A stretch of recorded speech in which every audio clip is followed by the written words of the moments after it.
안녕하세요. 세상을 바꾸는 작지만 강한 흐름 채널 M&L의 밸류 크리에이터 김장길입니다. 오늘은 2020년 7월 16일 목요일이고요. 오늘은 창업의 지혜 시간이죠. 디딤돌 창업과제 사업계획서 길라잡이 그 세 번째 시간입니다. 오늘 양이 많더라고요. 제가 사실 어저께 방송을 하려고 하다가 좀 아무래도 너무 이렇게 좀 그냥 기존에 있던 예시만 가지고 너무 단조롭게 하는 게 아닌가 싶은 생각에 좀 이것저것 보완을 하다 보니까 어느새 PPT가 30장 정도가 됐습니다. 그래서 할 내용이 생각보다 많은 것 같아요. 근데 사실 좀 고민이 많아요. 보통 이런 식으로 방송을 하다 보면은 아마 오늘도 1시간 반을 훌쩍 넘어가지 않을까 이런 생각을 하고 있는데요. 근데 이제 보통 이런 유튜브 방송이나 강좌 같은 경우에 사실 1시간이 넘어가면 너무 긴 방송이거든요. 그래서 이제 저도 그런 고민들은 항상 있어요. 이거를 짧게 여러 개로 끊어가지고 내보내는 것이 낫냐, 아니면 어쨌든 하나의 스토리가 이어져 있기 때문에 끝까지 가는 것이 낫냐라고 하는 문제인데요. 근데 이제 제가 제자들하고 얘기를 해보니까 그런 얘기를 하더라고요. 어차피 온라인 방송이라고 하는 건 의무적으로 끝까지 들어야 될 이유도 없고, 그냥 필요할 때 본인들이 알아서 이렇게 끊어서 들을 수 있고 넘어갈 수가 있기 때문에 제가 차라리 좀 내용이 길더라도 이제 항목별로 좀 자세히 얘기를 해주는 게 본인들한테도 도움이 된다. 그리고 오히려 이제 이거를 뭐 15분 단위로 쪼개거나 30분 단위로 쪼개게 되면은 이제 전체 세트를 듣기 위해서 그거를 하나하나 찾아서 들어야 되기 때문에 또 그런 부분에서는 또 어려움이 있다고 하더라고요. 그래서 어쨌든 이 사업계획서 작성하기라고 하는 오늘 강좌는 굉장히 길어질 예정인데요. 그럼에도 불구하고 어쨌든 완주를 한번 해보도록 하겠습니다. 자, 그러면은 본방송 바로 시작하도록 하겠습니다. 안녕하세요. 채널 M&L의 밸류 크리에이터 김장길입니다. 오늘은 2020년 7월 16일 목요일 저녁이고요. 실제 방송이 촬영되는 시간은 목요일이지만 실제 이 방송이 올라가는 것은 금요일 새벽이 되지 않을까 이렇게 예상하고 있습니다. 오늘은 디딤돌 창업과제 사업계획서 길라잡이 그 세 번째 시간 사업계획서 작성하기고요. 저번 첫 번째, 두 번째 시간에 이어서 본격적으로 안에 있는 내용들을 어떻게 채워나갈 건지 그런 부분에 대해서 말씀을 드리고자 합니다. 일단 지금까지의 강좌 일정과 진행 상황을 먼저 말씀을 드리면은요. 이제 첫 번째 시간, 이제 2주일 전에 제가 개발 기술 주제, 즉 디딤돌 지원 사업이라는 R&D 지원 사업에서 연구 주제라고 하는 것은 어떻게 선정하는 것이 좋으냐 그 기준에 대해서 말씀을 드렸고요. 그 다음에 이제 R&D 지원 사업, 꼭 디딤돌이 아니더라도 이런 R&D 지원 사업에서 가장 중요한 핵심 요소인 성능 지표와 기술 개발 계획을 어떻게 수립을 하고 서술을 할 것인가 이거를 지난주에 말씀을 드렸어요.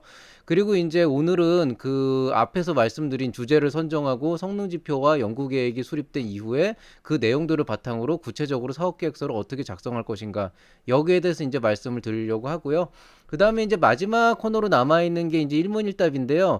이 부분에 대해서는 제가 지금 조금 고민 중이에요. 그 왜 고민 중이냐면은 아직 질문이 많이 안 들어왔어요. 그러니까 아직 좀 기한이 남아 있어서 그런지 디딤돌 사업 계획서를 많이들 쓰시진 않은 것 같고요. 그러다 보니까 아직 뭐 여태까지 했던 내용만으로는 구체적으로 어떤 부분이 어려움이 있고 어떤 부분들을 좀 더 짚어줬으면 좋겠고 뭐 이런 종류의 질문들이 아직 쌓이질 않아가지고 아마 오늘 사업계획서 작성하기 지나고 나서 한 2주일 동안 남은 기간 동안 열심히 쓰시면서 그런 질문들이 계속 나올 것 같거든요. 그래서 그런 질문들이 충분히 쌓였다라고 한다면 일문일답 코너를 진행을 할 거고요. 뭐 생각보다 그렇게 뭐 질문이 하나 두 개, 뭐 서너 개 정도만 나온다 그런다면은 그거는 제가 개인적으로 그냥 답변을 드리는 것으로 마무리를 하도록 하겠습니다. 자, 일단은 여러분께서 이 사업계획서를 쓰시기 위해서는 제가 아무리 강좌를 많이 풀어드린다고 하더라도 예시가 하나 있는 게 여러분한테도 좋을 거예요. 그리고 예비 창업 패키지나 초기 창업 패키지하고는 다르게 이 R&D 사업계획서는 SM테크라고 하는 중소기업 기술개발사업 종합관리 시스템에 그 예시가 나와 있습니다. 항상 매년도 업데이트가 되어 있고요. 사실 디딤돌이 아니더라도 이 R&D 지원 사업을 하는 거는 여러 중소기업을 이끌고 있는 대표님한테는 굉장히 어려운 일 중에 하나였거든요. 지난 수년간 그래왔기 때문에 이 중소벤처기업부에서도 그런 고민들이 굉장히 많아요. 그래서 이번은 아니고 꽤 오래전부터 이 사업계획서 작성 예시 자료에 대해서 계속 예시를 올려주고 있습니다. 그래서 여러분께서 이 예문만 보고도 충분히 어느 정도 그 수준 있는 사업계획서를 작성하실 수가 있어요. 그래서 그 사업계획서 예시 자료는 이 smtech.go.kr이라고 하는 그 중소기업 기술개발사업 종합관리 시스템에서 다운받으실 수가 있고요. 뭐 당연히 제가 아래쪽에 하단에도 이 링크를 걸어 놓도록 하겠습니다. 이 사업계획서 작성 예시가 사실 굉장히 잘 돼 있기 때문에 조금 치사하게 하려면 그냥 이거 보고 써라 이렇게 얘기하면 되는데요. 그건 좀 아닌 것 같고 그렇다고 뭐 제가 뭐 늘 뭐 이런 강좌에서 하는 것처럼 기술 개발의 계엄의 필요성에서는 뭐 계엄의 필요성을 쓰면 된다. 이렇게 하면 또 여러분 많이 도움이 안 될 거 아니에요. 실망도 하실 거고. 그래서 이 예시를 실제로 따와가지고 이 안에 있는 예시가 어떻게 작성이 되어 있고 그게 왜 좋은 예시인지에 대해서 설명을 하는 방식으로 이번 강의를 진행하도록 하겠습니다. 일단 본 강의 진행하기 전에 한 가지 안내 더 드릴게요. 이 2020년 7월 14일, 그러니까 그저께죠. 이틀 전에 한국판 뉴딜 종합계획이라고 해서 이제 정부에서 이제 향후에 이제 선도 국가로 도약하는 대한민국이 되기 위해서 어떤 식의 이제 종합계획을 세우고 있는가, 그 뉴딜 정책에 대해서 이제 공표를 한 적이 있고요. 이 발표 내용을 보시면은 이 안에 우리나라가 앞으로 어떤 식으로 연구개발 방향을 이끌어 갈 것이고 미래 기술을 선도할 것인가에 대한 내용들이 굉장히 많이 있어요. 만약에 여러분들께서 이 안에 있는 보고서 안에 있는 내용들을 보시고 그 안에 여러분께서 진행하고자 하는 어떤 아이템과 부합하는 부분이 있다면은 이 안에 있는 내용들을 적당히 차용을 하셔가지고 활용을 하시면 훨씬 더 좋은 사업계획서가 될 거라고 생각을 합니다. 이 한국판 뉴딜 종합계획에 대한 발표 내용이나 그 안에 있는 구체적인 보고서는 역시 마찬가지로 이 강좌 하단에 제가 고정 댓글과 설명에 따로 링크를 걸어드리도록 하겠습니다. 자, 그러면은 본격적으로 사업계획서를 쓰기에 앞서서 제일 중요한 얘기를 하나 하도록 하겠습니다. 일단은 첫 번째로 가장 궁금한 게 이거죠. 정부 출연금이 어떤 식으로 되어 있는가. 일단은 그 사업 안내에 보시면은 공고에 보시면 어떻게 되어 있냐면은 총 사업비의 90% 이내에서 최대 1년 1.5억 원 이내 지원이라고 되어 있어요. 이건 무슨 말씀이냐면은 여러분께서 이제 이 1년 동안 어떤 기술을 개발하겠다고 하고 주제를 이제 제시를 하고 그 주제를 그 연구 과제를 이행하기 위해서 총 사업비가 얼마다라고 제시를 하게 되면은 그 사업비의 90%에 해당하는 금액을 최대 지원해 줄 수 있는데 그 상한선은 1.5억 원까지다. 이런 의미로 얘기를 할 수가 있겠죠. 근데 여기에서 이제 뭐 이 설명을 조금 이따 드리겠지만은 여기서 여러분께서 좀 더 구체적으로 보셔야 될 거는 이 코로나19 대응을 위한 중소기업 기술개발 지원사업 특별지침이 나오게 되면서 이 정부 출연금 지원 비율을 80%에서 90%로 상향 조정을 했어요. 그리고 민간 부담금 중에서 현금 부담을 10%로 줄였는데요. 이게 사실은 굉장히 파격적인 정책이거든요. 그래서 사실 저는 이제 정부 지원 사업은 필요할 때 지원을 하는 게 맞다고 생각을 하는 사람입니다. 워낙 좀 원리 원칙을 좋아하기 때문에. 그래서 만약에 여러분께서 그냥 단순히 회사 운영에 있어서 돈이 필요한 거다 그러면은요, 지원하지 말라 그래요. 왜냐하면 디딤돌부터는 사실 나중에 그 목적, 그 성과 목표를 이행하지 못했을 경우에 환수 조치가 시행되는 경우도 있고 굉장히 위험 부담도 있고 또 국민의 세금을 그냥 돈이 필요하다고 회사가 마음대로 끌어다 쓰는 거는 옳지 않다고 생각하기 때문에 충분히 준비가 되어 있지 않다면 R&D에 대한 충분한 준비가 되어 있지 않다면 다음 기회를 이제 노려라 이렇게 말씀을 드리는데요. 올해 같은 경우는 조금 특수한 상황이라서 제가 조금 요런 부분을 강하게 피력하기 좀 어려워요. 자, 그러면 이게 어떤 의미냐? 일단은 자, 첫 번째는 이겁니다. 여러분께서 지원받을 수 있는 금액은 최대 1.5억 원까지예요. 자, 여기서 일단 아셔야 될 거는 이 1.5억 원이 지원받을 수 있는 총액이기 때문에 총 사업비가 1.5억 원이라는 얘기가 아닙니다. 그래서 여러분이 만약에 최대 1.5억 원까지 지원받기를 원한다 그러면은 총 사업비가 1억 6,667만 원에 해당이 돼야 되고요. 그렇게 되면은 그 1억 6,667만 원에서 90%인 1.5억 원, 1억 5천만 원을 여러분께서 지원을 받을 수 있고 그 중에서 이 총 사업비의 10%에 해당하는 1,667만 원을 여러분의 기업에서 민간 부담금으로 제시를 해줘야 된다는 얘기입니다. 그리고 일반적으로 이 민간 부담금이라고 하는 건 현물과 현금으로 나뉘게 되는데요. 현물은 뭐 일반적으로 기계의 감가상각이나 아니면 인건비 이런 쪽에 해당하는 부분들인데 뭐 이런 예시들은 제가 예전에도 많이 드렸기 때문에 구체적인 내용은 들어가질 않겠습니다. 다만 이제 어쨌든 이 민간 부담금에서 10% 이상은 현금으로 부담해야 된다고 얘기를 했기 때문에 이 10%인 167만 원 정도, 정확하게는 166.7만 원이 되는데요. 이 이상을 여러분께서 현금으로 부담을 하시면 되겠습니다.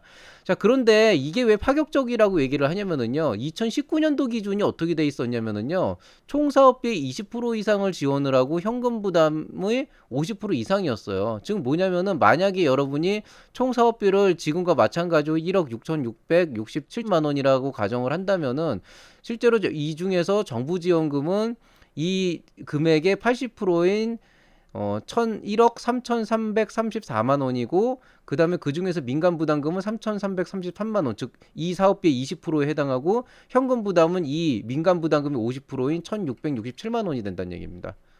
자, 이거를 조금 이해를 돕기 위해서 그냥 계산을 편하게 하기 위해서 총 사업비를 그냥 1.5억 원으로 해볼게요.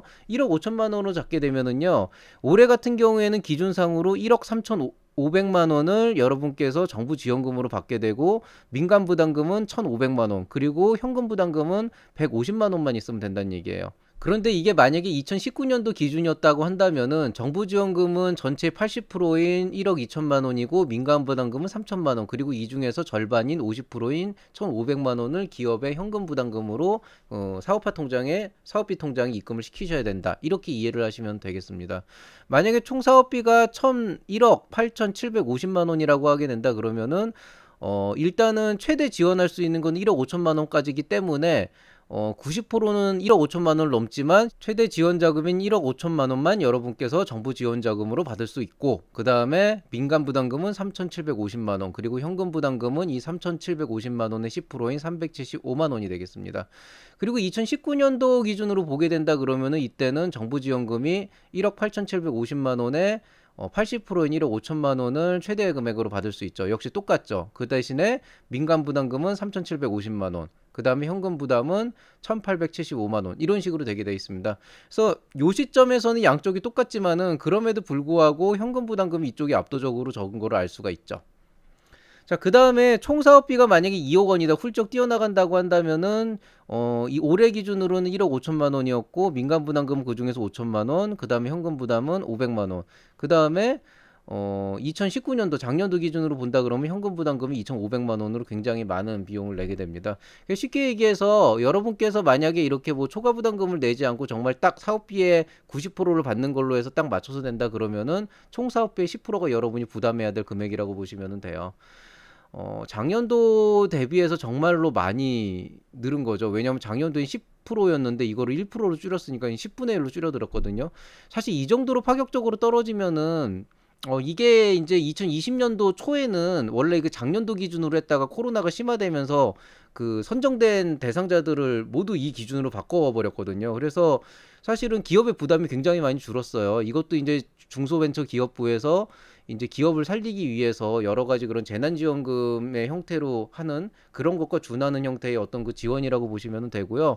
이게 내년에는 아마 이렇게 파격적으로 오지는 않을 것 같아요. 그래서 그런 기준으로 본다면은 어느 정도 R&D에 대한 마음의 준비가 되어 있다면은 조금 무리를 해서라도 이번에 지원하시는 거는 굉장히 좋은 기회일 수가 있다. 이렇게 말씀을 드리고 싶습니다. 그리고 이제 그 인건비 및 현물 계산 기준에서 보시면은 어떤 얘기가 있냐면은요. 만약에 여러분이 청년 인력, 즉 39세 미만의 청년 인력을 신규 채용했을 경우에는 민간 부담금 중에서 현금 부담금, 여기 있는 뭐 150만 원이나 167만 원을 그 인건비만큼 현물로 대체가 가능하다라고 보시면 되겠습니다. 그러니까 만약에 여러분이 이 디딤돌 사업을 받으면서 34세군요. 34세 이하의 참여 연구원을 여러분이 뽑는다고 한다 그러면은요. 그나마 있는 이 150만 원이나 167만 원과 같은 이런 비용을 현물로 대체를 하면서 현금 부담을 없앨 수가 있다는 거죠. 근데 물론 이제 이런 경우에는 그 청년 인력에게 이제 여러분이 그 현금 인건비를 줘야 되기 때문에 뭐 이게 그렇게 크게 유의미한 어떤 결과를 끌어내지는 않아요. 그렇지만은 어찌 됐건 간에 뭐 이런 이제 내용들도 있다라는 걸 알아두시면 되겠습니다. 자, 뭐 전반적인 틀 중에서 연구비에 관련된 부분들은 이제 좀 수학에 관련된 부분이기도 하도 많은 분들이 좀 헷갈려 하시는 부분이라 제가 이제 좀 정리를 해서 말씀드렸는데요. 실질적으로 그 이외의 행정 절차에 관련된 문의사항은 저한테 해주시면 안 되고요. 이제 사업 총괄을 담당하고 있는 중소벤처기업부나 전문기관인 중소기업기술정보진흥원, 흔히 얘기하는 기종원이라고 하는 곳에 통합콜센터 1357이나 아니면은 0423880114 내선 2번에 전화를 하셔서 필요한 어떤 의문사항들을 해결을 하시면 되겠습니다. 간혹 가다가 이제 이 채널에 댓글에 글을 남겨주시는 분들이 있는데요. 제가 거기에 대해서 대답을 해드리기 싫은 게 아니고요. 사실 제가 책임을 질 수가 없어요, 대답에 대해서. 뭐 예를 들어서 이런 서류가 미비되었는데 괜찮을까요? 그러면은 제가 그거 괜찮다고 해도 전문기관에서 안 된다 그러면 끝나는 거잖아요. 그러니까 어떻게 보면 그냥 전화해서 되게 단순하게 물어보고 쉽게 정보를 얻으실 수 있는 건데 이제 저한테 그걸 물어보시니까 제가 어떻게 대답을 못 해드리겠더라고요. 뭐 책임을 질 수가 있어야죠. 제가 뭐 안 된다고 할 수도 없고 된다고 할 수도 없고. 그리고 또 하나는 간혹가다 그런 분들이 있어요. 여기 직접 전화하기 애매한 질문들 하시는 분들이 있어요. 뭐 예를 들어서 쉽게 얘기해서 꼼수죠. 예를 들어서 이게 미비한데 이거를 이렇게 해서 이렇게 하면 안 될까요? 이런 문의 주시는 분들이 있는데요.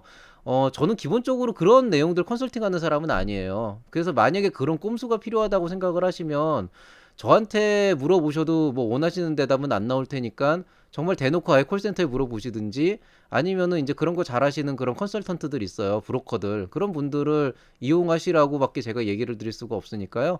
어쨌든 뭐 진짜 사업 계획서 안에 내용상으로 보완이 필요하거나 뭔가 좀 이렇게 쓰면서 의문이 돼 있는 부분들은 제가 제 개인적인 의견을 이제 조언으로 드릴 수가 있지만은 정말 행정 절차와 관련돼 가지고 뭔가 좀 편법이 필요하다든가 이런 것들은 아무리 댓글을 달아주셔도 뭐 콜센터에 전화해 보세요라고 말씀을 드릴 수밖에 없기 때문에 그런 부분들에 대해서는 좀 인지를 하고 계시기 바라겠습니다. 자, 일단 이 사업계획서를 본격적으로 쓰기에 앞서서 여러분께서 가장 중요하게 시작을 해야 될 게 있습니다. 먼저 이 사업계획서의 전반적인 흐름을 어떻게 잡아나가야 할 것인가인데요. 이게 시험 보는 게 아니거든요. 근데 이제 대부분의 사람들이 이 기술성 사업성에서 사업계획서를 쓸 때 이 챕터 1엔 뭘 써야 되고 2엔 뭐가 써야 되고 3엔 뭐 써야 되고 이런 식으로 항목별로 자꾸 막 내용을 쓸 걸 고민을 하다 보니까 그냥 마치 1번 문제 정답 쓰고 2번 문제 정답 쓰고 3번 문제 정답 쓰고 이런 식으로 가면서 뭔가 이게 흐름이 뚝뚝뚝뚝 끊기면서 되게 내용도 안 맞고 나는 쓴다고 썼는데 왜 사업계획서가 이렇게 예쁘지 않은지 모르겠고 이런 상황이 되게 많이 나와요. 그런데 이 사업계획서로 하는 것의 본질은 기본적으로 평가위원들이 이 사업계획서를 보고 정부의 지원 사업을 통해서 이 기술을 개발할 필요가 있냐를 그 여부를 선정하는 거잖아요. 그 여부를 판단하는 거기 때문에 기본적으로 그 평가에 용이하게 짜여진 게 바로 이 사업계획서라고 보시면 되겠습니다. 그렇기 때문에 여러분께서 이 사업계획서를 쓰실 때는요, 일단 기본적으로 어떠한 흐름으로 사업계획서가 흘러가고 있고 그 흐름에 따라서 어떻게 평가가 이루어지는지를 봐야 되는데요. 굉장히 단순한 거예요. 자, 여러분께서 평가위원이라고 생각을 하고 제가 여러분에게 지금 있는 이 펜을 개발하겠다라고 여러분에게 이제 사업계획서를 냈다고 생각을 해보겠습니다. 그럼 여러분께서 사업계획서를 평가하는 단계에서 제일 처음에 알고 싶어 하는 건 뭐예요? 이 기술이 도대체 왜 필요한 거지? 이걸 먼저 알고 싶어 하겠죠. 그리고 아니 이 사람이 이 기술을 개발해야겠다라고 얘기를 했어. 그래서 그 이유를 알았고 그 필요성도 이해를 했고 이 기술이 왜 기존에 있는 기술과 다른지도 알았는데 그럼 이 회사가 정말 이 기술을 개발할 수 있는가를 봐야 되잖아요. 그럼 일단 뭘 생각해야 될까요? 지금까지 이 회사는 기술 개발을 위해서 어떤 일을 해왔는가 이게 궁금해야 되겠죠. 그게 바로 기술 개발 준비 현황이라고 하는 거예요. 그리고 이제 거기까지 통과를 해서 오케이 이 기술은 개발할 필요가 있어. 그리고 이 회사가 이 기술을 개발하기 위해서 되게 열심히 노력해온 건 알겠어. 자, 그러면은 그 다음에 이제 남아있는 건 뭘까요? 결국에는 그럼 이 회사는 앞으로 이 기술을 어떻게 개발할 것인가 그 구체적인 계획과 달성 목표를 보고 싶어 하잖아요. 그게 바로 제가 지난 시간에 열심히 말씀을 드렸던 기술 개발 목표 및 내용이 되는 겁니다. 그리고 뭐 연구 시설 및 장비 보유 뭐 이런 아니면 뭐 인적 자원 이런 거는 뭐 기술 개발을 위해서 필요한 어떤 역량이나 인프라를 보기 위한 거니까 이건 팩트만 적어 주시면 되고요. 그리고 이제 사업성으로 넘어가면 이게 무슨 한국연구재단에서 하는 뭐 핵심 원천기술 개발 사업 이런 게 아니기 때문에 어쨌든 창업기업들의 R&D를 돕는 거잖아요. 그렇게 되다 보니까 과연 이 개발 기술이 사업성이 있는가 없는가를 궁금해 하겠죠. 그러면은 오케이 기술 개발까지 끝났다 그러면은 그 다음에 생각하는 건 뭐예요? 어쨌든 이 기술 개발이 완료되면은 어떻게 이 기술을 사업화해 가지고 이익을 창출할 건지 그게 이제 궁금해지겠죠. 그게 사업화 목표의 제시가 돼요. 그리고 끝으로 그렇게 해서 제품이 상용화 된다고 한다면 그 이후에 어떻게 판로를 개척할 것이고 그 다음에 이 회사가 어떻게 성장을 해나갈 것인가 이 기술을 바탕으로 그런 전반적인 어떤 전망을 보고 싶어 하겠죠. 그렇기 때문에 이 기술성에서부터 사업성으로 이루어지는 이 모든 과정들이 결국에는 어떻게 이 기술을 왜 개발을 해야 할 것이며 그게 기존의 기술들과 뭐가 다를 것이며 지금까지 어떠한 일을 해왔고 앞으로 어떠한 방식으로 기술 개발을 할 것이며 그 다음에 이걸 통해서 어떻게 사업화할 것이며 또 이걸 통해서 어떻게 시장에 나가서 성장의 어떤 그 성장의 발판을 다질 것인가 디딤돌이니까요. 이런 흐름이 전반적으로 스토리가 쫙 짜여야 되거든요. 그렇기 때문에 여러분이 이 사업 계획서를 쓰실 때는요, 먼저 안에 어떤 내용을 채워넣기에 앞서 가지고 요 1번, 2번에서 이 흐름에 따라 가지고 한번 아주 간략한 스토리를 한번 머릿속에서 짜보세요. 뭐 글로 써보셔도 좋지만 글로 써보시는 게 어렵다 그러면 머릿속에서 이 스토리 라인 정도는 잡고 시작하는 것이 좋습니다. 자, 그 다음에 이제 사업계획서 서식 잡기에 대한 내용인데요. 이제 서식에 대해서는 항상 예의가 많아요. 이제 여기는 지금 보면 어떻게 되냐면은 기업의 서류 작성 부당 완화를 위해 부득이 작성 분량 15페이지 이내로 제한한다라고 해서 이번에는 15페이지 이내라고 명시를 했습니다. 내외가 아니고 권장도 아니고 이내로 제한을 시켰습니다. 사실 이게 조금 보시면 알겠지만 서류 작성 부담 완화라고 했는데요. 실제로 제가 아는 바 사업계획서를 15페이지를 못 채우는 기업들은 별로 없어요. 거의 대부분 15페이지로 훌쩍 넘겨서 막 30페이지, 40페이지 써요. 그냥 여기서 그냥 짜집 계획을 다 때려 박는 거죠. 근데 사실 이거는 서류 작성 부담 완화가 아니고 그냥 노골적으로 얘기해서 작작 좀 쓰라는 거예요. 작작 좀. 그래가지고 이거를 이제 많은 분들께서 15페이지 이내라 그러면 항상 똑같아요. 질문은. 나는 분량이 많은데 괜찮을까요? 되게 완곡하게 질문해 주셨는데요. 제가 그거를 괜찮을지 안 괜찮을지 대답을 해드릴 수는 없죠. 근데 사실 괜찮을 거에 대한 질문은 사실 이거잖아요. 내가 만약에 분량을 넘기면 어떻게 되냐. 쉽게 얘기해서 분량 넘어간 감점이 되냐. 적어도 제가 아는 한도 내에서 15페이지가 넘어갔다 그래서 감점을 하는 항목이 평가표에 있진 않아요. 그리고 또 하나는 15페이지가 넘어갔다 그래가지고 그 사업계획서를 받은 다음에 접수를 거부하지도 않습니다. 그 다음에 15페이지가 넘어갔다 그래서 15페이지 이후부터 뭐 16페이지 이후부터 그 뭐라 그래야 되나 뭐 이 내용은 무효 이렇게 처리를 하진 않아요. 그렇기 때문에 그냥 괜찮냐 어떻게 되냐 감점되냐 이렇게 얘기 드리면은요 규정상 뭐 이렇게 제한으로 한다 그랬지만 15페이지가 넘어갔을 때 어떻게 하겠다는 규정은 딱히 없는 걸로 알고 있는데요. 근데 제가 만약에 평가위원이라면은요 정말 정말 싫어할 것 같기는 해요. 왜냐하면 사실 그 15페이지 넘어가는 사업계획서 그렇게 잘 쓴 사업계획서가 별로 없어요 생각보다. 오히려 정말 잘 쓴 사업계획서들은 15페이지 안에서도 충분히 연구개발계획 다 들어가고 필요한 내용들 들어가고 필요성 다 들어가 있고 차별성도 다 들어가 있거든요. 그렇기 때문에 15페이지가 넘어가는 거는 뭐 여러분의 기술이 그만큼 복잡하고 훌륭해서가 아니고 그냥 여러분의 글 쓰는 실력이 그 정도밖에 안 되고 그거를 줄이기 위한 노력도 안 했다고 저는 판단을 하는 쪽이 더 맞다고 봅니다. 그래서 실질적으로 분량 제한으로 감점을 받진 않을 텐데요. 뭐 평가위원들한테 그렇게 좋은 인상을 받지는 않을 겁니다. 그래서 웬만하면 이번에는 15페이지 칼같이 지키시기를 바라고요. 그러면 이제 또 이제 15페이지 지키겠다고 또 많이 하는 짓 있어요. 뭐냐면 이제 글자 포인트 확 줄이고 그 다음에 이제 자감 확 줄이고 해가지고 막 빼곡히 채워놓으시는 분들이 있는데요. 그것도 그냥 좀 적당히 하셔라. 뭐 작작 좀 하셔라. 이렇게 말씀을 드리고 싶고요. 그러면 어떻게 이제 기준 서식을 잡아야 되냐. 일단은 여기 있는 이 기술성 개발 기술 계엄의 필요성 요 안쪽에 있는 기준 서식을 보니까요. 일단 기본적으로 크기는 10.5포인트에서 12포인트를 좀 왔다 갔다 하고 있고요. 그다음에 줄 간격은 160%, 한글은 휴먼 명조, 영문은 HCI 퍼피라고 하는 아주 전형적인 정부 지원 사업의 사업 계획서를 쓰는 그 폰트를 그대로 따르고 있습니다. 기본적으로 이 폰트를 바꾸면 안 되냐 상관없습니다. 뭐 그런 제약 조건도 없고요. 뭐 기본적으로 뭐 사업 계획서를 좀 더 보기 좋게 하기 위해서 서식을 적절하게 수정하는 거는 저는 뭐 오히려 추천하는 쪽이에요. 근데 이제 과하게 변형하는 거는 개인적으로 좀 권하고 싶지가 않은데요. 여기서 과하게 변형한다는 건 뭐 글씨 크기를 작게 해서 더 많은 내용을 넣겠다고 뭐 폰트를 뭐 8이나 9 정도로 해서 돋보기로 보지 않으면 안 되는 상황을 만든다거나 줄 간격을 160으로 했는데 이거를 뭐 한 132 정도로 해서 빽빽하게 채우는 그런 일을 한다거나 아니면은 남들하고 좀 차별성을 보이겠다고 한글이나 영문 폰트를 그래도 좀 가독성 좋은 폰트는 모르겠는데 뭐 좀 희한한 필기체나 아니면은 뭔가 내 눈에 보이게 이쁘게 팬시한 그런 것들로 바꾼다거나 그런 것들은 좀 하지 않았으면 좋겠다 이렇게 좀 권장을 하고 싶고요. 근데 이제 말 그대로 그게 어떤 감점의 그 대상은 아닌데요. 감점의 요인은 될 수 있어요. 어쨌든 뭐 그다지 깔끔해 보이지 않는 사업 계획서는 저도 그렇게 그 호감이 일진 않더라고요. 만약에 여러분께서 사업 계획서를 보기 좋게 하기 위해서 어떻게 해야 되냐를 고민한다 그러면은요. 딱 한 가지 조건만 지키면 되는데 바로 이겁니다. 가독성. 예. 가독성만 충분히 확보한다 그러면은 여러분이 이 사업 계획서의 서식은 어떤 짓을 하셔도 상관이 없어요. 어쨌든 보고 한눈에 딱 들어오게만 만들어 주시면 되겠습니다. 그거 이외에 뭐 사업 계획서 서식에서 특별히 문제는 없고요. 또 이제 분량 얘기가 나왔으니까 제가 이제 말씀드렸듯이 15페이지를 써야 된다고 했잖아요. 그러면은 이제 그 분량을 어떻게 작성하는 게 좋냐, 이것도 많이 고민을 하세요.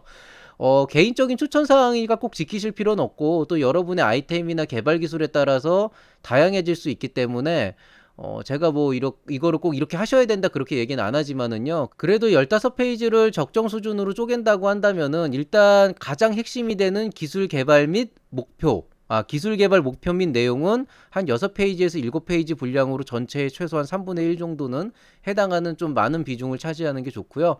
그 다음에 개발 기술이 왜 필요하고 뭐 어떻게 준비해야 하냐, 이거는 사실은 우리 기업의 활동과 그 다음에 당위성을 보여주는 거기 때문에 이 부분도 굉장히 중요하거든요. 그래서 기술성 쪽은 좀 많이 쓰시는 게 좋아요. 그래서 여기는 대체로 이제 개요의 필요성이나 독창성 차별성은 한 3, 4페이지, 그 다음에 기술 개발 준비 영어는 한 2, 3페이지, 그 다음에 뭐 사업화 목표하고 사업화 계획은 뭐 3, 4페이지, 한두 페이지 정도로 해가지고 뭐 그냥 간단하게 구색만 갖추는 정도로 꾸며주셔도 뭐 크게 문제는 없겠습니다.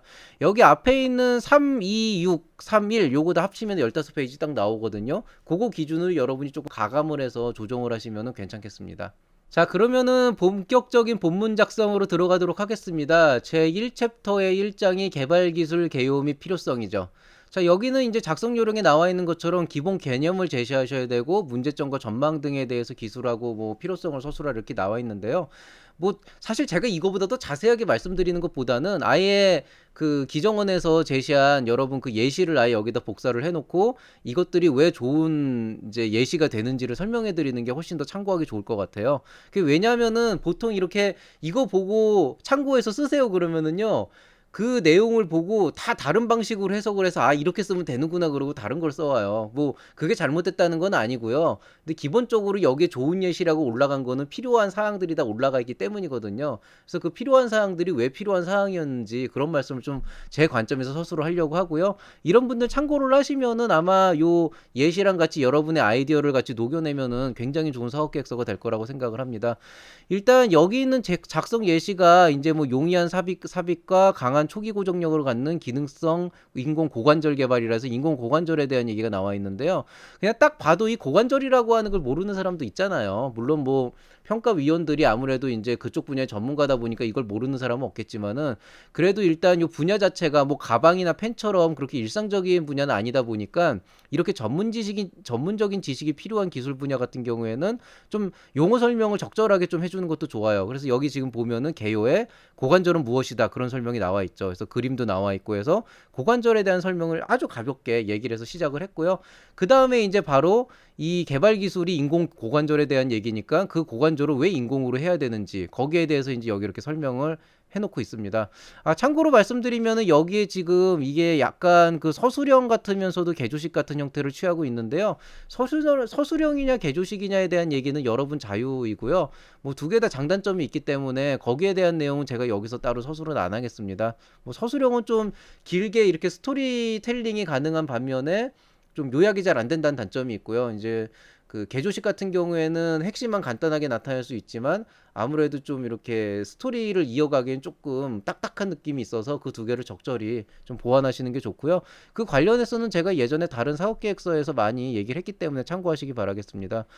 일단 여기 나와 있는 것처럼 인공고관절이라고 하는 내용이 들어갔어요. 여기 나와 있는 것처럼 자 그러면 인공고관절이 무엇이냐, 그래서 최근에 어떤 것들이 있느냐라고 해서 최근 해당 분야에서 어떤 기술들이 활용되고 있는지 그 예시를 제시하고 있어요. 이때의 활용 예시는 꼭 우리 회사가 개발한 기술이 아니어도 괜찮아요. 왜냐하면은 여기서 보여주고 싶은 거는 지금 우리 기술이 필요하다가 아니고 우리 기술의 분야가 필요하다는 거거든요. 지금 이 시점에서는 이 두 번째 단락에서. 그러니까 지금 이게 어차피 첫 페이지에 들어가는 내용이라서 벌써 여기에 막 우리 기술이 막 필요하고 이게 아니고요. 아주 가볍게 관절은 뭐다. 근데 그 고관절에서 인공 고관절이라고 하는 게 되게 필요한 거다. 한 요 정도로만 가도 된다는 거죠. 왜냐면 기본적으로 이 깔때기처럼 만들면 되거든요. 이게 뭔데 그 분야에 지금 이게 가장 핵심 화두가 되고 이게 되게 필요한 기술이다. 그래서 시장 수요가 정말 많이 발생하고 있다. 딱 거기까지만 나타내면 돼요. 그래서 이 최근 해당 분야 기술의 활용 예시는 아주 보편적으로 꼭 우리 기술에 특화된 게 아니더라도 그 분야 자체를 좀 설명을 해주시면 좋고요. 이게 이제 끝나고 되면은 그 다음에 이제 본격적으로 이제 후드력 가기 시작하는 거죠. 그럼 최근에 상용화된 인공고관절, 이렇게 시장 수요가 많은 인공고관절은 뭐가 문제냐 해서 벌써 여기도 보면은 앞쪽에 지금 보시면은 여기 지금 보면은 여기 지금 한 세 줄 나와 있죠? 여기는 뭐 한 다섯 줄, 여섯 줄 나와 있죠? 근데 여기는 지금 뭐 다섯 줄, 여섯 줄이 아니고 패러그래프를 세 개를 잡아놨잖아요. 여기서부터 이제 본격적으로 기존에 있는 그 상용화된 인공고관절이 뭐가 문제다라고 하는 걸 그냥 후드로 까고 있는 거죠. 그래서 그런 내용들을 이제 상세하게 제시를 하면서 최근에 이게 정말 수요가 높은 기술인데도 아직도 해결해야 될 문제가 너무 많다. 그렇기 때문에 어떤 이 기술이 개발해야 되는 그 필요성이 정말 절실하다. 이걸 이제 어필을 하게 되는 거죠. 그러면은 앞쪽에서부터 사람들이 이 스토리라인에서 머릿속에서 이 스토리텔링이 되잖아요. 아, 고관절이 이런 거구나. 인공고관절이 이래서 필요하구나. 그런데 이거 되게 문제가 많네. 해결을 해야겠네. 이렇게 지금 가는 거거든요. 그럼 이 다음 단계는 뭐겠어요? 그러면 이 문제를 어떻게 해결하면 좋을까라고 이제 궁금증을 여기게 되는 거죠. 딱 그 타입에 맞게 정확하게 이 시점에 우리가 개발하려고 하는 기술을 여기 정확하게 드랍을 시켜가지고 바닥으로 쫙 던져버리죠. 그리고 여기 제가 이하 생략을 했는데요. 이게 무려 3페이지, 3페이지가 이어집니다. 이 예시는 디딤돌에 특화된 게 아니고 R&D 지원 사업 전반에 특화된 거기 때문에 15페이지짜리 아니고 좀 양이 많아요. 한 30페이지짜리 정도 되고요. 그러니까 이제 분량이 많은데 이런 식으로 완급 조절을 하면서 분량 조절까지 하면서 제일 마지막에 우리 거를 그냥 폭탄 토하듯이 빵 하고 터트리는 거예요. 이렇게.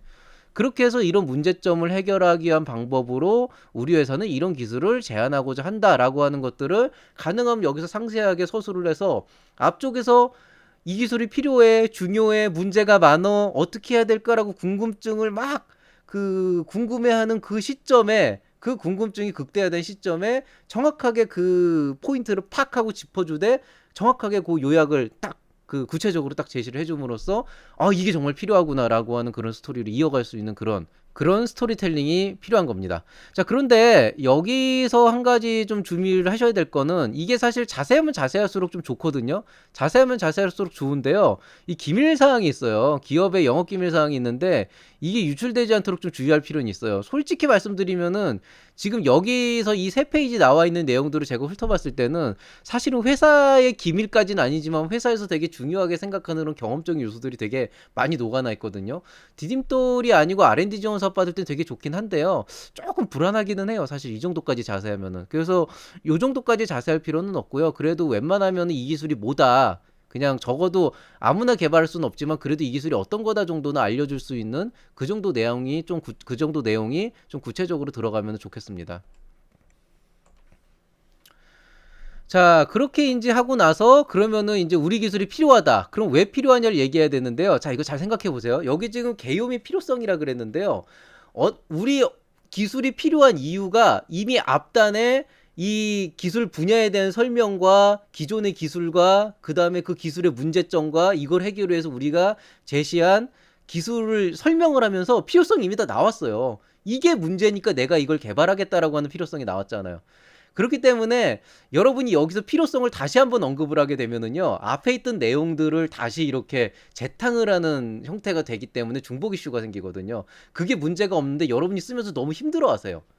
왜 했던 얘기를 또 해야 되냐 이렇게. 그런데 여기서 필요성이라고 하는 거는요, 엄밀하게는 필요성이라기보다는 이제 효과라고 하는 개념에서 좀 생각하시면 좀 더 도움이 될 것 같아요. 즉 뭐냐면은 이 개발 기술의 필요성을요, 기술적, 사회적, 경제적 측면에서 기술적으로 뭐가 왜 필요하고 사회적으로 왜 필요하고 경제적으로 왜 필요하다를 제시하면 되는데 이거를 기술적으로 이게 필요하기 때문에 필요하고 이렇게 설명하는 것보다는, 그러니까 즉 왜 필요한가 보다는 우리가 어떤 효과를 기대할 수 있는가, 즉 우리 기술을 개발을 함으로 인해서 기술적으로 어떤 효과를 기대할 수 있는가, 사회적으로 어떤 효과를 기대할 수 있는가, 경제적으로 어떤 효과를 기대할 수 있는가, 이런 내용들을 좀 안에다 녹여내시면은 조금 더 앞부분하고 스토리텔링이 쫙 자연스럽게 이어나갈 거예요. 그래서 제가 여기 있는 내용들을 뭐 설명을 드리진 않겠지만은 뭐 기존에 있는 뭐 내용들이 어떤 것들이 있는데 이런 것들을 바탕으로 뭐 어떠한 기술을 이런 뭐 문제점이 있어서 이런 것들을 대체할 수 있는 것들을 개발할 필요가 있다. 이런 내용들을 좀 써놓고 있고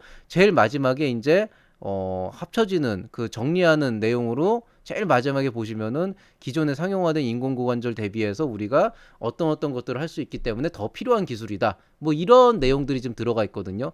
그래서 여기 있는 이 글들은 굉장히 잘 써져 있거든요. 사실 요 스타일 자체가 제가 사업계획서 쓴 스타일하고 되게 안 맞아요. 저는 개조식을 이렇게 막 길게 쓰는 거 별로 안 좋아하기 때문에 이렇게 길게 쓸 거면 서술형을 쓰고, 개조식을 쓸 거면 저는 얘네들 다 끊어버리거든요. 여기서 하나 끊고 아마 여기서 하나 끊고 이런 식으로 끊어버릴 텐데, 이거는 뭐 그런 형태는 아니지만은 안에 있는 글을 쓰는 방식이나 내용을 풀어가는 어떤 형태는 굉장히 바람직하거든요. 그래서 한번 정독을 해보시면은 아, 이게 내가 잘 모르는 고관절 분야임에도 불구하고 좀 알기 쉽게 좀 써놓은 것 같구나라는 느낌이 있어요. 그래서 그런 것들을 좀 파악을 한 다음에 여러분의 그 아이템 개발 기술에 대해서 어떻게 하면 이런 형태로 꾸며갈 수 있을지 그 스토리텔링을 좀 고민해 보시면 좋겠습니다. 자, 그 다음에 이제 개발 기술의 독창성 및 차별성입니다. 여기 뭐 작성 요령이 있기는 해요. 뭐 개발 기술의 독창성, 신규성 및 차별성 등을 뭐 기존 기술 세계 수준과의 비교를 통해 구체적으로 서술하시오. 뭐 이렇게 되어 있긴 한데요.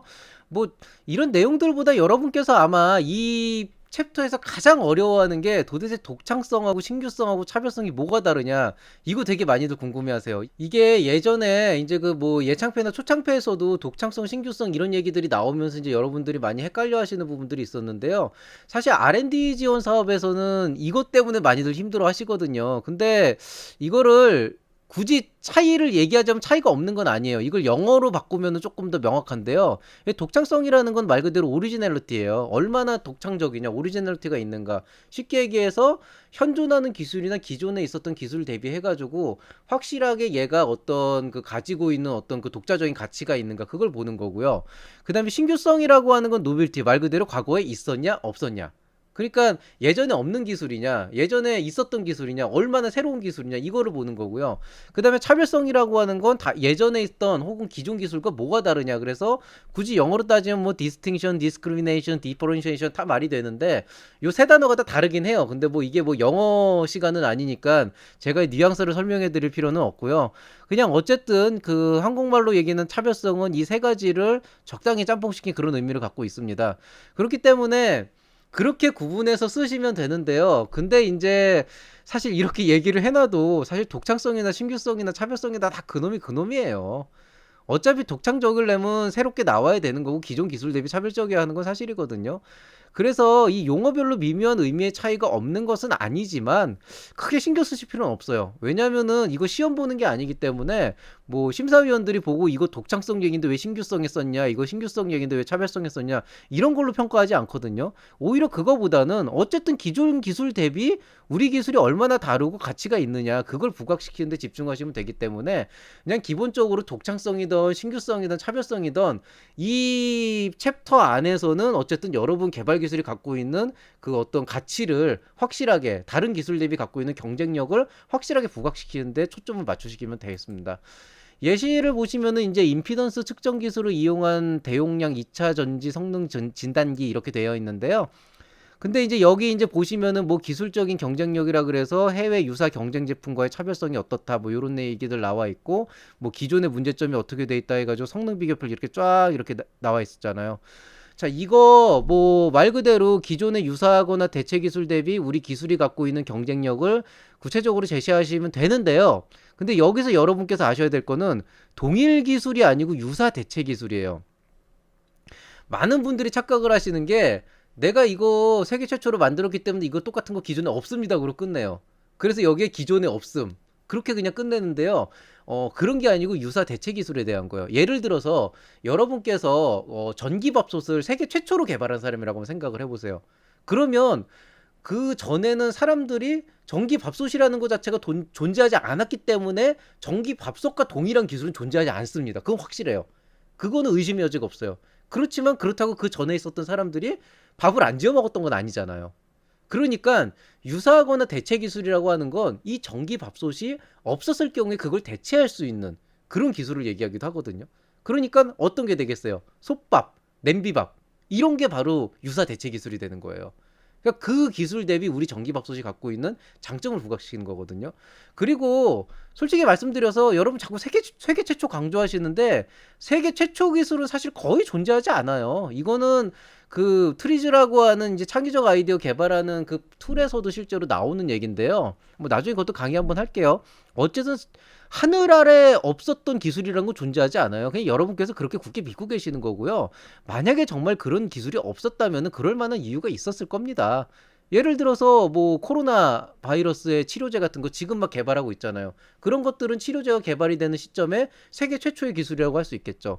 근데 왜 10년 전에는 코로나19 바이러스에 대한 치료제가 없었을까요? 그땐 코로나가 없었잖아요. 이런 종류의 문제인 거예요. 그러니까 만약에 세계 최초의 기술이라고 말씀하신다 그러면은 정말 그럴 만한 이유가 있어요. 아마 그 전에 딱히 필요가 없었다거나 아니면은 그 전까지는 그게 그렇게 중요하게 여겨지지 않았다거나 아니면 기존의 기술로는 구현 자체가 불가능해서 아이디어만 있었다거나 뭐 이런 종류들이 있거든요. 그렇기 때문에 어쨌든 간에 여러분이 뭐 최초니까 우리는 대체 기술 뭐 없다. 그러니까 우리 게 최고다. 이런 식의 스토리는 정말 씨알머리도 안 먹히는 얘기이기 때문에 좀 그런 부분에 대해서 좀 주의를 하고 잘 서술을 하시면 좋겠다. 이렇게 말씀을 드리고 싶겠습니다.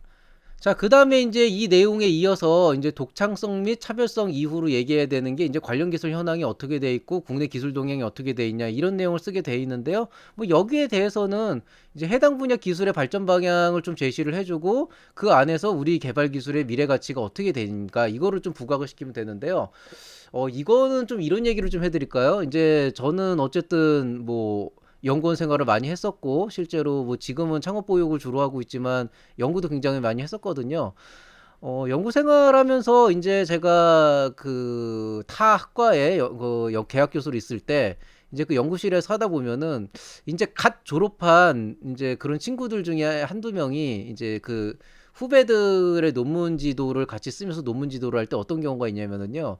이제 논문을 내요. 논문을 제출하면은 레퍼리들로부터 그 논문을 본 다음에 거기에 대해서 이제 질의응답 사항이 이제 레퍼리들로부터 나옵니다. 그럼 어떤 것들이 나오냐면은 아, 이런 기술 대비해서 요런 기술들이 있는데 이런 기술들과의 어떤 차이점을 좀 잘 얘기해서 설명을 하면 좋겠다. 이런 이제 요구사항이 들어와요.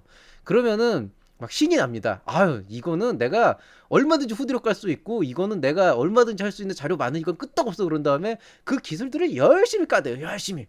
예, 이 A라는 기술은 뭐가 문제가 있고 B라는 기술은 쓰레기고 C라는 기술은 보고 열심히 까대거든요. 근데 진짜 문제는 뭔지 아세요? 그 레프리가 여러분이 쓰레기라고 깐 B 기술의 권위자일 수도 있어요. 그러면은 뭐가 문제냐? 여러분이 열심히 이거는 쓰레기고 엉망이야라고 깐 그 기술이요. 실제로는 여러분이 모르는 다른 것 이슈들이 굉장히 많이 있을 거거든요. 그쪽의 전문가 입장에서는 이런 식으로 스토리를 꾸려가 봤자 아무짝에도 도움이 안 된다는 걸 알기 때문에 그냥 과감하게 리젝을 시켜버려요. 그냥 과감하게 거절해버린다고요. 똑같아요. 여러분들이 착각을 하고 계시는 것들 중에 하나가 내 기술이 아닌 다른 기술들은 모두 쓰레기이기 때문에 내게 최고다. 이런 식으로 스토리를 많이 끌어가시는데요. 사실은 그거보다는 그러니까 이런 얘기예요. 남을 깎아내려야 내 가치가 부각되는 건 아니에요. 이거는 사실 여러분의 가치를 부각시키는 방법 중에서도 아주 하수 전략이라고 보시면 되는 거죠. 예. 남이 불행하다고 내가 행복해지는 거 아니잖아요. 뭐 간혹 가다 보면은 뭐 저 뭐냐 이렇게 막 사람들하고 경쟁할 때 내 자신의 가치를 부각하는 것보다는 상대방을 막 깎아내려 가지고 이렇게 막 자기가 더 뛰어난 것처럼 보이게 하는 그런 사람들이 있는데요. 그거 사실 한계치가 있거든요. 그런 사람들은 결국에는 끝이 보여요. 오히려 그거보다는 정의하고 싶으시면 좀 고도의 안티 전략을 좀 구사하는 게 좋아요, 사실은. 그러니까 관련 기술들이 어떠한 것들이 있는데 이런 기술들이 지금 이렇게 개발이 되어가고 있고 이런 부분을 보완하고 있지만은 아직도 이런 부분에 대해서는 좀 보완할 부분이 있는 건 사실이다. 그런데 이거에 대비해서 내 기술들은 요런 부분들을 보완함과 동시에 이런 것까지 같이 갈 수가 있기 때문에 이런 그 다른 기술들 안에서 충분한 경쟁력을 확보할 수 있고 주도적으로 가져갈 수 있는 그런 기술이다. 핵심 기술이다. 이런 스토리라인으로 가야지 뭔가 자연스럽게 기존에 있는 기술들을 깎아내리지 않으면서 이렇게 갈 수 있는 방법이 되는 거죠. 그리고 실질적으로 여러분이 깎았던 그 기술이 대세가 될 수도 있어요. 그럼 여러분만 바보 되는 거거든요. 결국에는 시장에서 어떤 기술이 먹히냐라고 하는 건 단순히 기술의 우월함이 아니고 그거보다 더 상위에 있는 어떤 그 시장의 가치라는 게 있게 돼 있거든요. 그렇기 때문에 무조건 남을 깎아야 내가 살아난다라고 하는 그런 마인드는 좀 버리시고요. 가능하면 윈윈 전략으로 가시되 적당한 고도의 안티 전략을 통해서 말이 좀 이상하네요. 어쨌든 적당한 안티 전략을 통해서 여러분의 가치를 좀 더 이렇게 부각시킬 수 있는 그런 어떤 현명한 스토리를 좀 구상을 해보시기 바라겠습니다. 자, 그 다음에 이제 기술 개발 준비 현황인데요. 요거 좀 주의하셔야 돼요. 이게 선행 연구 결과 및 애로사항 이렇게 돼 있다 보니까 사람들이 뭐를 생각하냐면은요. 이 기술 이전에 어떤 기술들이 있었는데 이런 것들이 문제가 많았다 해가지고 우리 기술이 이거를 극복할 수 있다 이렇게 꾸며가는데요. 그거는 앞쪽에 다 얘기하셨어요. 요거 바로 전단 2장에서 이미 뭐 관련 기술도 동향 얘기했고 그 전에 기존 기술도 문제점 다 얘기했잖아요. 여기서 얘기하는 선행 연구는요. 우리예요, 우리. 수행기관의 연구 결과 및 애로사항이에요. 이걸 또 이제 어떻게 이해를 하시냐면 또 아니 이거 내가 이 기술 개발하겠다고 디딤돌 사업 내는 건데 선행 연구 결과가 있을 리가 없지 않냐 그러는데요. 사실 그게 잘못된 거예요, 여러분. 관점을 다르게 생각하셔야 되는 게 이 기술 개발을 위해서 우리가 준비해온 노력이 있잖아요. 하다못해 시장 조사라도 했을 것이고 하다못해 이 기술을 개발하기 위해서 어떤 것들이 필요한지 단가라도 좀 연구 개발비라도 찾아봤을 것이고 그걸 위해서 어떻게 해야 되는지 개발 계획이라도 세워봤을 거 아니에요. 그런 전반적인 내용들 그런 것들 즉 이 개발 기술과 관련해서 우리 회사가 어떤 연구 개발 노력을 계속 해왔고 어떤 당면 과제에 있는지 예를 들어서 여기까지 했는데 지금부터는 어떤 개발 비용이 막대하게 들어가서 이 디딤돌이 꼭 필요한 상황이다. 이런 식으로 스토리를 끌어가셔도 되거든요. 중요한 거는 우리 회사의 얘기를 하는 부분이에요. 이거를 어떻게 생각하시면 되냐면 이런 거예요. 만약에 제가 여러분을 찾아갔어요. 아, 제가 이 펜을 개발하기 위해서 지금 돈이 필요한데 여러분한테 이 펜을 개발하기 위해서 여러분께 1억 원의 개발 비용을 요구를 합니다. 여러분은 한 100억대 자산가기 때문에 저한테 1억을 주실 수가 있어요. 근데 여러분이 저한테 물어보는 거예요. 그럼 그 펜을 하겠다고 했는데 그럼 지금까지 이 개발을 하기 위해서 뭐 어떤 노력을 해왔고 어떤 계획을 세우고 있는지 말씀해 주세요라고 당연히 물어보겠죠. 그냥 덜컥 믿고 돈을 줄 수는 없잖아요. 근데 제가 거기에다가 이렇게 대답을 하는 거예요. 아, 돈 주시면은 그때부터 제가 개발할 거예요. 이렇게. 일단은 필요한 것만 제가 알고 있어요. 그거랑 제가 지금까지 일단 나름대로 요 피지빌리티를 보기 위해서 가능성을 보기 위해서 요런 걸 했더니 확실하게 이건 개발 가능성은 있어요. 있는데 이걸 본격적으로 개발하려면 소재도 좀 구해야 되고 부품도 구해야 되고 또 인력도 필요하게 되고 하다 보니까 1억 정도가 필요하니 그 1억을 투자하지 않겠습니다가 물어보면 여러분이 뭐 충분히 그 내용에 대해서 합리적이고 요런 건 좀 보완하면 좋겠다 이런 어떤 단서정을 달겠지만은 충분히 납득이 되겠죠. 그런 내용이에요. 근데 이제 간혹 가다 보면은 돈 받으면 개발해야지 그러고 아예 조사 자체도 안 하시는 분들이 있거든요. 그런 분들은 당연히 여기서 선정될 확률이 당연히 떨어지게 되겠죠. 예. 선정될 확률이 굉장히 낮아진다는 거죠. 그렇기 때문에 지금까지 우리 회사가 가져온 어떤 기술적인 역량도 되게 중요하고요. 혹시라도 이게 만약에 신제품이다라고 생각을 한다면 새로운 기술 영역이고 새로운 영역이다라고 한다면 이 기술과 직접적으로 연관되지 않더라도 여러분이 지금까지 1, 2년 동안 혹은 3, 4년 동안 계속 해왔던 어떤 경험들이 있잖아요. 그 경험들을 보여주면서 우리가 이미 이쪽 카테고리에서 이쪽 도메인에서 이만큼의 일을 해왔고 이런 기술적 역량을 보유하고 있다. 그리고 이걸 바탕으로 우리가 이 기술을 개발하려고 할 것이다라고 해서 뭔가 그 영속성은 아니더라도 확장 가능성 측면에서 얘기를 할 수도 있는 거거든요. 그렇기 때문에 선행 연구 결과 및 애로사항은 분명히 필요한 부분입니다. 그 애로사항은 뭐 너무너무 힘들어요. 이 애로사항이라기보다는 이제 이 여태까지 이 자금이 없었기 때문에 있는 그런 부분들을 조금 더 부각을 시키면서 이 애로사항을 해결하기 위해서 내가 딤돌 과제를 신청한 거다. 이렇게 말씀하는 식으로 스토리를 꾸며가시면 되겠습니다. 그래서 예시를 보면은 전기화학 임피던스 측정 모듈 실험이라고 해서 이게 이제 2차 전지 성능 진단기인데 뭐 뭔지는 모르겠지만은 어쨌든 정확하게 그 측정 모듈을 시험하는 그런 것들을 우리가 자체적으로 해서 기본적인 가능성을 타진을 했다. 그리고 이것과 관련해서 다른 회사는 어떤 것들을 하고 있는지 그 장비의 성능을 조사하고 분석을 했다라고 해가지고 우리가 자체적으로 한 시험 결과와 그 다음에 이제 타사의 제품을 조사해서 그 스펙들을 가지고 향후 계획을 수립하는데 이제 그 준비를 했다라고 하는 그런 내용들이 여기다 집어넣었잖아요. 이런 식으로 전반적인 이제 기술 개발 준비 현황을 이제 보여주시면 됩니다. 자, 그 다음에 이제 두 번째 지식재산권 확보 회피 방안인데요. 이거는 말 그대로 이제 여러분이 이 사업을 수행하면서 어떤 지식재산권을 확보할 것인지, 그리고 어떤 식으로 회피할 것인지, 이거에 대해서 이제 방안을 제시를 하는 거거든요. 이제 이 안에서 보시면은 작성 요령에 좀 친절하게 특허 정보 넷 키프리스를 이용하라고 나와 있는데요. 실질적으로 이제 보시면은 특허 정보를 검색할 수 있는 사이트가 키프리스라는 게 굉장히 유명한 사이트고 그다음에 윕스라는 서비스도 있어요. 그런데 윕스는 유료 서비스이기 때문에 아마 대다수 이용하기는 쉽지 않을 것 같고요. 이제 키프리스는 무료 서비스인데 여기 나와 있는 것처럼 키프리스.or.kr로 들어가시면 되고 이것도 뭐 제가 요 하단에 남겨 놓겠습니다.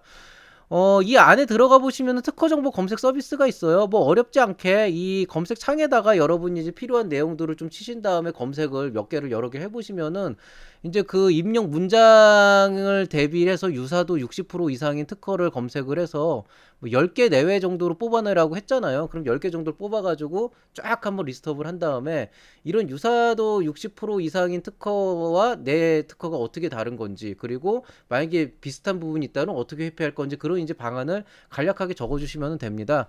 근데 이제 여러분이 그러면은 기술 개발 내용을 문장으로 입력하라고 했는데요. 이게 이제 뭐냐면 예를 들어서 이런 거예요. 그러니까 아까 말씀드린 전기밥솥이라 그러면은요. 뭐 시간과 온도에 따라 뭐 자동으로 뭐 밥을 지어주는 전기밥솥, 이런 식으로 이제 문장을 쫙 한 다음에 검색을 딱 해보시면은 그거랑 관련된 문장이 쫙 나오면서 유사도도 딱 나오거든요. 그 퍼센테이지로 해가지고 이제 특허를 고르시되, 그 특허가 꼭 여러분께서 하려고 하는 그거랑 정확하게 겹칠 필요는 없어요. 그냥 유사도 60% 이상의 특허 중에서 이런 내용들이 있는데 여기서 이거는 어떤 특허인데 이거는 어떤 방법을 해결하기 때문에 나랑 다른 거다. 뭐 이런 특허는 이쪽 부분은 비슷하지만 해결 방법이 다르기 때문에 나랑 다른 거다. 이런 식으로 이제 그 분석을 해주시면 되거든요. 그 분석된 결과를 이제 예시를 보시면은 여기 나와 있는 것처럼 루프 센서를 사용하지 않는 다차선 감지 기능, 스테레오 비전, 과속 감지 카메라 시스템 개발이다. 이렇게 돼 있으면은 이제 이 문장을 넣어가지고 실제로 검색을 해서 뭐 비슷한 종류의 그 유사도를 이제 뽑아낸 거죠. 그래서 뭐 1번부터 4번까지 나와 있는데 여기 보시면은 이제 분석이라고 하는 건 이거는 어떤 특허인 거다. 어떤 개념을 갖고 있다. 차별성이라고 하는 거는 뭐 어떤 부분에서 유사하고 있지만은 우리랑은 뭐 이런 부분에서 다르다. 마찬가지로 여기도 분석과 차별성을 나타내 있고 분석과 차별성을 나타내 있고, 이렇게 해서 너무 길게 하실 필요는 없고요. 이거를 이제 뭐 한 줄이나 두 줄 정도로 간단하게 얘기를 해가지고 개발 기술 관련해서 어떤 특허들이 유사도를 가지고 제시되어 있는데 그 안에서 주요 사항이 어떤 건데 우리는 이에 대해서 차별성이 있다. 뭐 어떻게 대응을 하겠다. 이렇게 보시면 되고요. 그 다음에 이거 되게 많이 질문들 하시는데요. 유사 특허가 있는데 너무 비슷한 거예요. 이게 너무 비슷해가지고 이거를 이제 그 악마의 유혹이 있잖아요. 이거 내놓으면 안 될 것 같아. 내놓으면 아예 이거 못 받을 것 같아. 아니면 뭐 바꿔야 될 것 같아. 이렇게 얘기하시는데요. 대응 방안만 명확하면 돼요.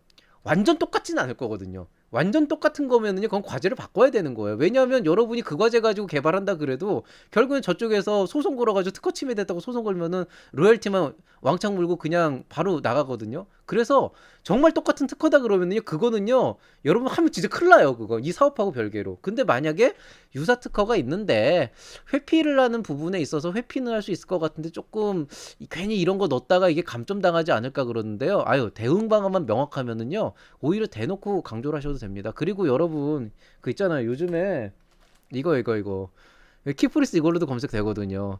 세상이 너무 좋아져가지고 검색하면 다 나와요. 그 무슨 말씀이냐면은요, 여러분 간혹 가다가 이렇게 무슨 저 뭐냐 평가나 뭐 심사나 이런 데 가보시면은 가끔 가다가 이렇게 그 평가위원들이나 심사위원분들께서 이렇게 막 채점하다가 갑자기 이렇게 막 휴대폰 꺼내 들고 막 이렇게 그 뭐냐 검색하는 경우 있잖아요. 그거 카톡 하는 거 아니에요. 갑자기 생각이 나서 검색을 해보면은 유사한 제품들, 기술들, 뭐 특허 이런 거 그냥 키워드만 좀 쫙쫙쫙 나오거든요. 그거 가지고 물어봐요.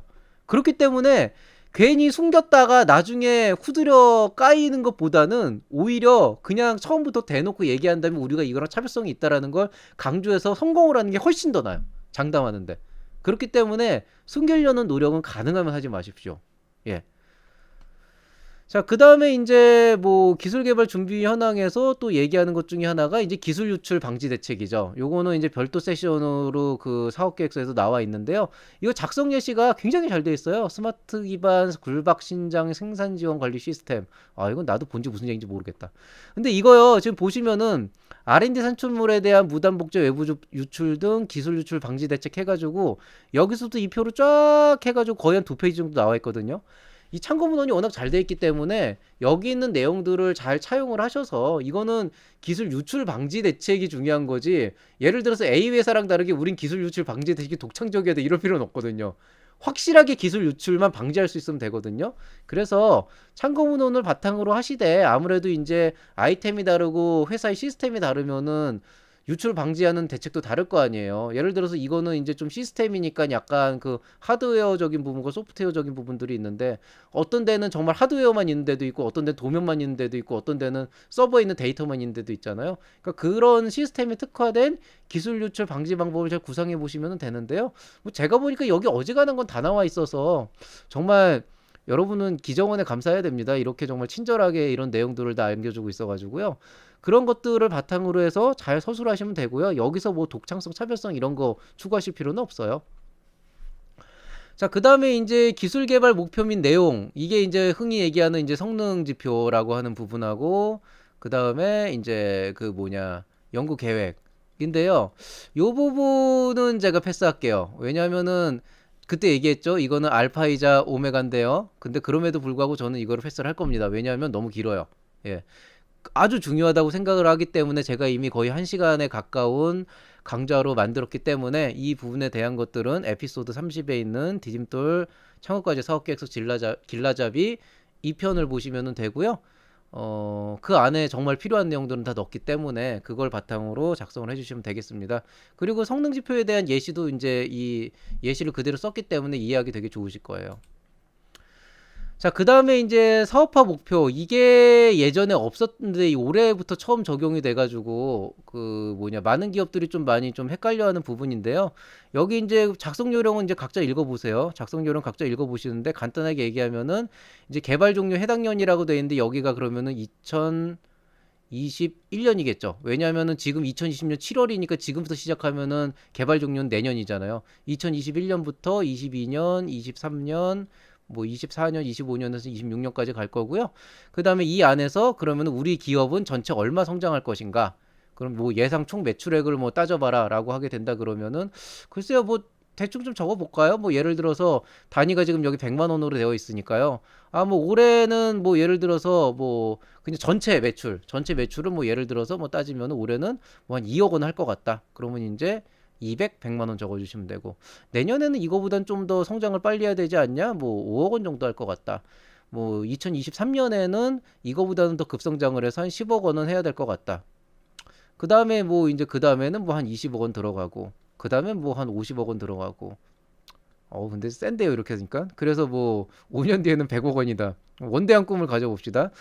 근데 이게 예상 연구개발 결과물이면 여러분이 이제 제시하는 그 연구개발 결과물에 대한 제품이 있을 거 아니에요. 그 예를 들어서 이 펜을 제가 여태까지 막 여러 제품을 팔고 있어서 전체 매출액은 이런데 이 펜은 그 중에 하나일 뿐이니까 이거를 이제 얼마로 잡을 거냐. 이게 이제 조금 다른데요. 뭐 예를 들어서 뭐 저 같은 경우에는 그러면은 이거 첫 해는 이렇게 많이는 안 나올 것 같아. 뭐 소박하게 한 1,000만 원 정도 생각하고 뭐 2022년에는 뭐 이제 1,000만 원은 아니고 뭐 한 5천만 원 생각하고 그 다음에 뭐 한 1억 원 생각하고 뭐 그 다음에는 뭐 조금 많이 해가지고 뭐 2억 원 생각하고 그 다음에 뭐 한 5억 원 생각하고 그 다음에는 뭐 한 10억 원 생각하자. 뭐 이런 식으로 잡을 수가 있겠죠. 그러면 이제 여기 점유 비율은 전체 그 얼마예요? 이게 2억 원이죠. 예, 2억 원 대비해서 1,000만 원이니까 2억 분의 1,000 하면은 얼마입니까? 0.5%죠. 아니 맞나요? 제가 이게 헷갈리는데 예, 0. 맞나 이거? 이게 100분의 5니까 5%죠. 그럼 이제 5%. 예. 그 다음에 이제 여기는 뭐 10%. 그 다음에 여기도 10%. 여기도 10%. 10%. 10%. 뭐 대충 이런 식으로 쓰면 되는 거예요. 그래서 기술 개발을 통해서 향후 우리 회사가 창출할 것으로 예상되는 경제적 가치를 제시를 하셔야 되는데요. 저는 이제 쓰는 법은 알려드렸고, 그럼 이거를 어떻게 해야 되냐? 이거는 각자 하세요. 제가 이거를 이거 이상 자세하게 말씀드리기도 어려운 게 사실 이거 여러분 사업이잖아요. 여러분 사업이고 앞으로 우리 회사가 얼마 벌 건지 고민해야 되는 건데 지금 이렇게 사업 계획서까지 쓰시는 분들께서 이 기술 가지고 얼마 벌 건지도 예상을 못 하겠다 그럼 그건 잘못된 거라고 저는 생각을 하거든요.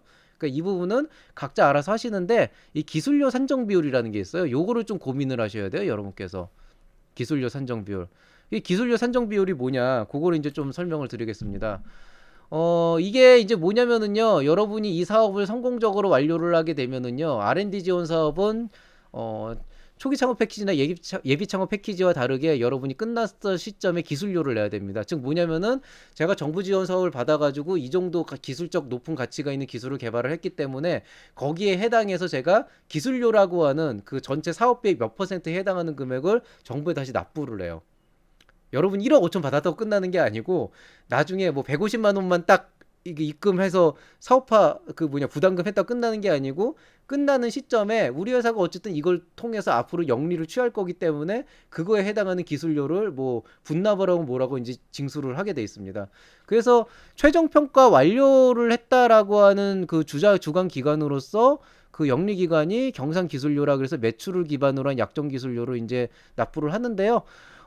그 납부는 어떤 식으로 하냐라고 하면은요. 다행히 여기 이제 링크를 보시면은 여기 나와 있는 것 같이 그 계산기가 있더라고요. 그래서 이 엑셀 가지고 좀 산정을 해보시면 좋을 것 같고요.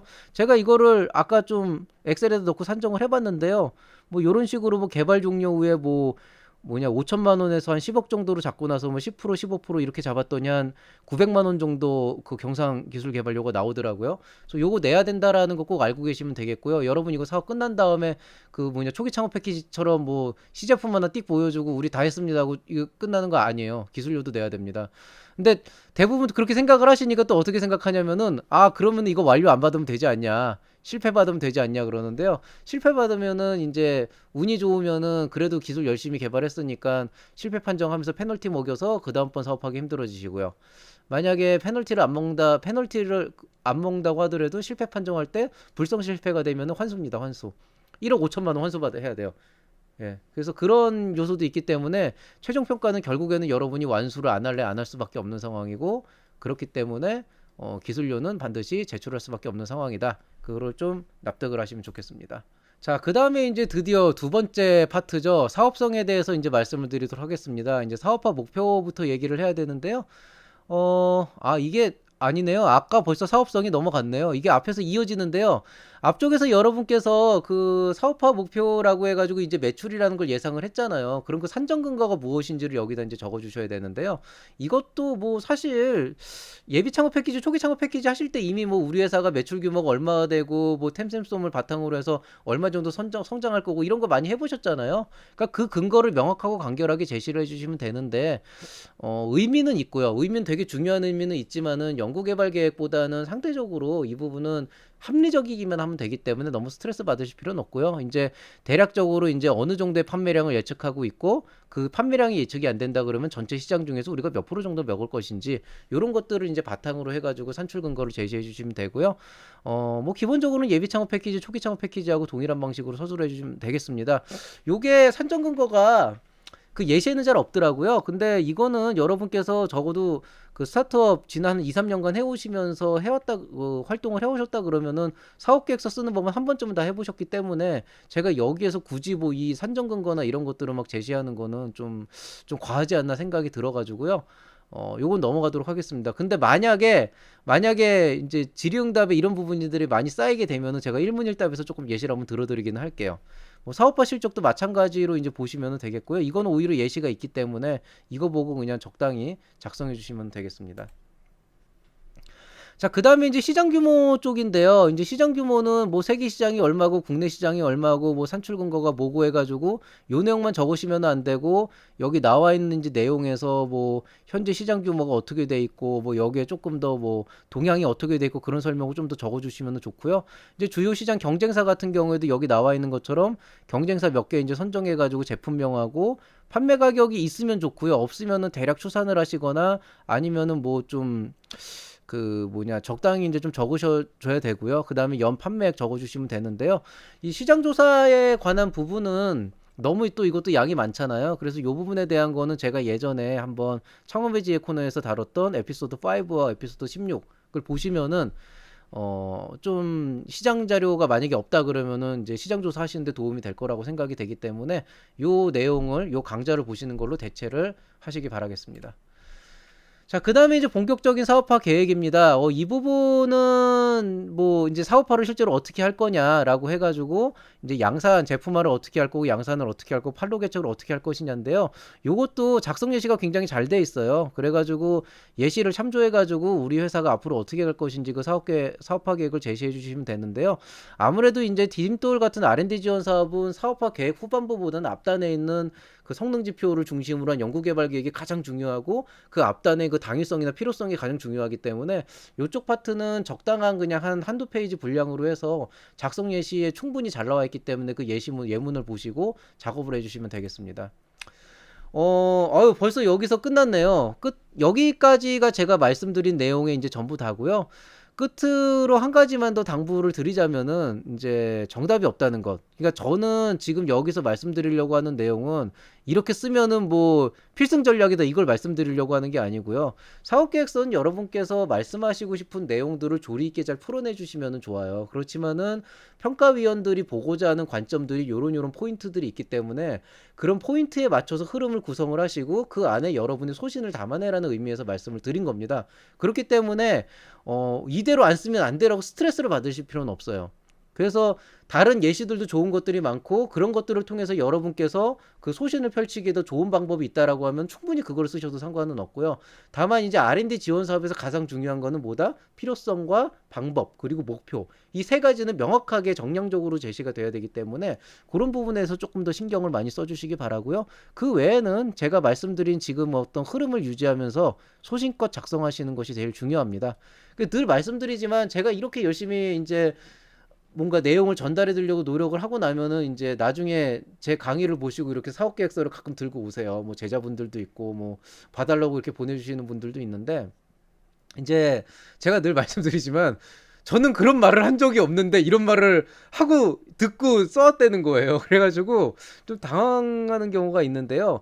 제가 여기서 전달해 드리려고 하는 거는 세세하게 쓰는 막 방법이나 이런 테크닉을 알려드린다기보다는 좀 어떤 흐름을 가지고 여러분의 소신을 어떻게 효과적으로 담아낼 수 있는지 좀 그런 기본 방법? 그러니까 물고기를 잡아주는 게 아니고 물고기를 잡는 방법을 알려드리려고 노력을 하는 거거든요. 그래서 어떤 뭐 제가 여러분한테 뭐 컨설턴트나 브로커의 역할을 하는 게 아니고 정말로 이제 그런 거죠. 그러니까 되게 우수한 기술력을 가지고 있고 그다음에 굉장히 좋은 사업 아이템을 갖고 있고 열의도 대단하신데 단지 글 쓰는 것이 문제라서 이런 좋은 디딤돌 사업과 같은 그런 지원 사업을 못 받는 것이라면은 그렇다면은 여러분의 생각을 조금 더 조리 있게 풀어낼 수 있도록 글 쓰는 방법을 알려드리려고 하는 거예요. 그렇기 때문에 너무 막 글쓰기 어려워하시거나 그렇게 스트레스 받지 마시고요. 글은 그냥 여러분 편한 대로 쓰세요. 여기 나와 있는 이런 모범 사례처럼 쓰시지 않아도 충분히 좋은 사업 계획서가 될 수가 있습니다. 대신에 필요하다고 제가 말씀드린 내용은 반드시 담아내시고 그 다음에 제가 이런 흐름은 반드시 지켜달라고 한 부분들은 꼭 지켜주시고요. 그 외에는 여러분 마음속에 담아두고 있는 내용들을 정말 효과적으로 잘 풀어내시면은 정말 좋은 사업 계획서가 될 거라고 생각을 합니다. 자, 오늘 강의는 여기서 마치도록 하겠습니다. 채널 M&L Q&A 창구를 마지막으로 소개를 시켜드려야 되겠죠. 문의사항이나 신규 강좌 개설이 필요할 경우에는 여기 있는 링크, 이것도 마찬가지로 아래 이제 하단부에 제가 넣어놓도록 하겠습니다. 링크를 클릭하시거나 이쪽에 있는 QR코드를 찍어주시면 바로 이어지게 돼 있고요. 댓글이나 문의사항은 뭐 제가 시간 나는 대로 보고는 있습니다만은 그래도 11시 이후에나 가능하다는 그런 좀 사항을 좀 알고 계시면 좋고요. 뭐 바로 답이 안 온다고 해서 제가 여러분 메일을 씻거나 그러지는 않아요. 그리고 지금까지 주셨던 문의 사항에 모두 답변은 드렸거든요. 그렇기 때문에 만약에 답변을 못 받았다고 하신 분들은 스팸 메일함을 좀 참조해 보시고요. 만약에 스팸 메일에 제 메일이 있다 그러면은 예, 좀 섭섭합니다. 사실 그거는. 그러고요. 그 다음에 이제 만약에 그래도 메일이 안 왔다라고 하신다면 다시 한번 문의사항을 주시면 제가 다시 또 거기에 메일을 드리겠습니다. 그리고 이제 늘 말씀드리지만은 최근 들어서 제 채널 이외에 제 내용들이 거론되고 있다는 내용들이 조금씩 소식이 들려오더라고요. 저는 아직까지 정식 채널 이외에 뭐 특별한 활동을 하고 있지는 않기 때문에 사칭이나 사기에 유의해 주시기 바라고요. 뭐, 그 외에 지금 별도로 좀 기획하고 있는 일들이 몇 가지가 있는데요. 그런 부분들은 추후에 구체화되는 대로 또 말씀을 해드리도록 하겠습니다. 자, 오늘 강의는 여기서 마치도록 하겠습니다. 굉장히 늦은 시간에 올라갈 거로 예상이 됩니다만은, 아직은 그래도 디딤돌 사업이 한 2주일 정도 남아있어요. 여유가 충분히 있는 시간이라고 생각을 하고요. 그 시간 동안에 이제 이 사업 계획서 쓰는 강의와 그 전에 쓴 두 개의 강의를 바탕으로 좋은 사업 계획 써보시고요. 혹시 쓰는 과정에서 정말 궁금한 점이 있으면 언제든 문의를 해주시기 바라겠습니다. 자, 그러면은 모두들 편안한 밤 보내시기 바라겠습니다. 채널 M&L의 밸류 크리에이터 김장길이었습니다. 감사합니다.